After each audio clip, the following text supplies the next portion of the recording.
काका ना काका कुठं आहे त्या घरी काय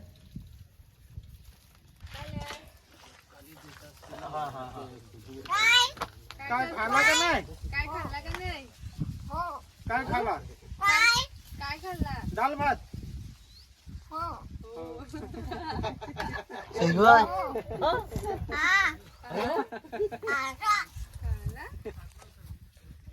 पाणी पाणी पितोस ना रे पाणी पिलं का नाही?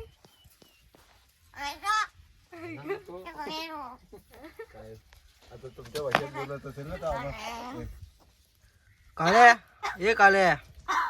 ये काळ्या खोकला झाला त्याला. हो खोकताय ना फार अरे कवल्याला कधी खोकला बघितलं ते? तो बारीक होता म्हणजे वारा पाणी येतो ना आगोटचे तर हा झाडाखाली पडलेला ते आमच्या पोरांना सापडला ते आणला इथं त्याला खायला घातला खाऊ भात भाजी अशी मग तो झाला चांगला थोडासा लागेल होता त्याचे तो मग दुसऱ्या दिवसपासून लागला हिंडायला थोडा थोडा मग तसा करून करता करता तो मग झाला चांगला हिंडायला लागला म्हणजे यंदाचा त्याला 3रा वर्ष चालू आहे तो बोलायला आताच लागला 2.5 महिने झालं बोलायचा त्या आम्हाला पण नव्हता माहीत त्या पोरीनेच आमचा आवाज घेतला तर ती सांगायची का आई तो मला आवाज देते काल्या आम्ही तिला सांगायचो का नसल हा आवाज देत आम्हाला खोटा वाटायचा ना मागून परत त्याने आवाज दिला तिला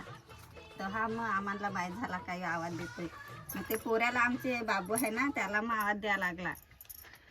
ना आता आम्ही काय विचारता का मग तो सांगतो आम्हाला का हो नाही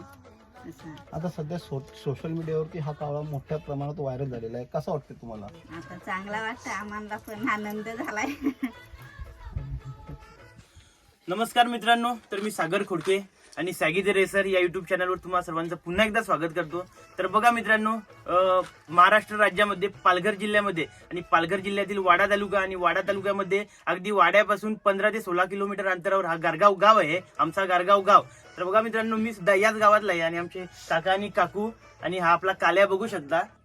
तर मित्रांनो गेले जवळजवळ 2 ते 3 आठवडे झालेत लोकांनी जवळजवळ मिलियन क्रॉस व्ह्यूज केलेले आहेत आणि मी गावातला असून मी लेट झालोय मला अक्षरशः आता थोडं टेन्शन आलंय तर बघा मित्रांनो काकू सांगा जरा आपल्या कावल्याबद्दल आपल्या काल्याबद्दल जरा तो किती म्हणजे किती भेटला तेव्हा किती 10 ते 15 दिवसाचा होता 10 ते 15 दिवसाचा असेल हा हा तो झाडावरून पडलेला ना मग आमचे पोरांना तो सापडला इकडून जात होते ना ते बरोबर